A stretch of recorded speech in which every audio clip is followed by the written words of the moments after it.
তারেক রহমানের সঙ্গে দুই রাজনৈতিক দলের বৈঠক। যতদিন দেশ থাকবে বেগম জিয়ার অবদান মানুষ মনে রাখবে, সালাউদ্দিন। নির্বাচন পর্যবেক্ষণে ২৬ দেশ ও ৭ আন্তর্জাতিক সংস্থাকে ইসির আমন্ত্রণ। কোন দলকে কত শতাংশ মানুষ ভোট দিতে চায় জানা গেল জরিপে। পোস্টাল ভোট দেওয়ার সুযোগ পাচ্ছেন ১৫,১১,০০০-এর বেশি নাগরিক। রাষ্ট্র চলমান সংকট, জাতীয় সরকার ও ভবিষ্যতের রাজনীতি নিয়ে বিএনপির ভারপ্রাপ্ত চেয়ারম্যান তারেক রহমানের সঙ্গে বৈঠক করেছেন আমার বাংলাদেশ, এবি পার্টি ও লেবার পার্টির প্রতিনিধিরা। সোমবার পৃথকভাবে এই বৈঠকগুলো অনুষ্ঠিত হয়।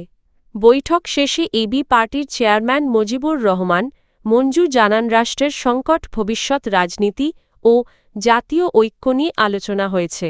সংসদে সরকার বা বিরোধী দল যেই থাকুক, দেশের স্বাধীনতা ও সার্বভৌমত্বের প্রশ্নে সবাইকে ঐক্যবদ্ধ থাকার ওপর গুরুত্ব দেওয়া হয়েছে।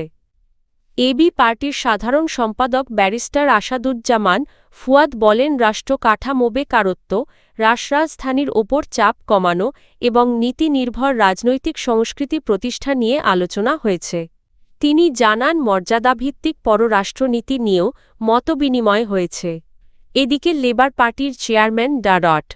মোস্তাফিজুর রহমান ইরান বলেন, একটি সমৃদ্ধ বাংলাদেশ গড়তে বিএনপির স্বচ্ছ ও গণতান্ত্রিক ভূমিকা প্রত্যাশা করেন তারা এবং ভবিষ্যতেও পারস্পরিক রাজনৈতিক সম্পর্ক বজায় রাখার আগ্রহ প্রকাশ করেন।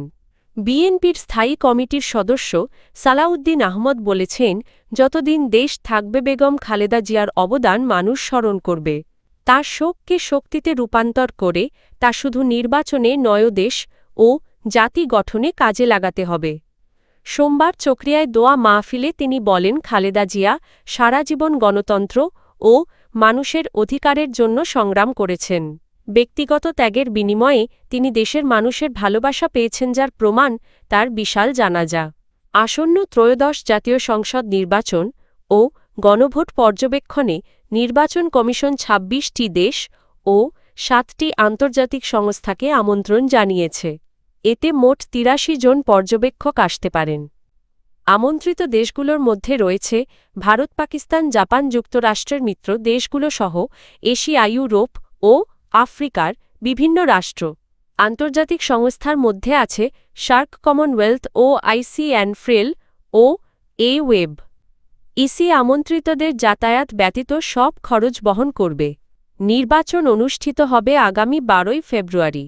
বেসরকারি গবেষণা সংস্থা EASDর এক জরিপে দেখা গেছে, আসন্ন ত্রয়োদশ জাতীয় সংসদ নির্বাচনে ৭০% মানুষ বিএনপিকে ভোট দিতে চায়। জামায়াতে ইসলামীর পক্ষে সমর্থন ১৯%। ২০ ডিসেম্বর থেকে ১ জানুয়ারি পর্যন্ত সারা দেশের ৩০০ আসনে ২০,৪৯৫ জনের মতামত নিয়ে জরিপটি করা হয়। জরিপ অনুযায়ী ৭৭% মানুষ মনে করে বিএনপি সরকার গঠন করবে, আর ১৭%-এর মতে জামায়াত সরকার গঠন করতে পারে। প্রথমবারের মতো প্রবাসী সহ বিভিন্ন শ্রেণীর ১৫ লাখের বেশি ভোটার আইটি সাপোর্টেড পোস্টাল ব্যালটে ভোট দেওয়ার জন্য নিবন্ধন করেছেন। সোমবার নিবন্ধন শেষে মোট নিবন্ধিত ভোটার ১৫,১১,৪৯৭ জন। নিবন্ধিতদের মধ্যে পুরুষ ১২.৬৪ লাখ, নারী ২.৪৭ লাখ। দেশে থেকে নিবন্ধন করেছেন ৭.৪৮ লাখ ভোটার। প্রবাসীদের মধ্যে সবচেয়ে বেশি নিবন্ধন সৌদি আরব থেকে ২.৩৬ লাখ। নিবন্ধনকারীরা প্রার্থিতা চূড়ান্ত হওয়ার পর ভোটের দিন থেকে অন্তত ২০ দিন আগে ডাকযোগে ব্যালট পেপারে ভোট দিতে পারবেন। ভোট গণনা হবে নির্বাচনের দিন।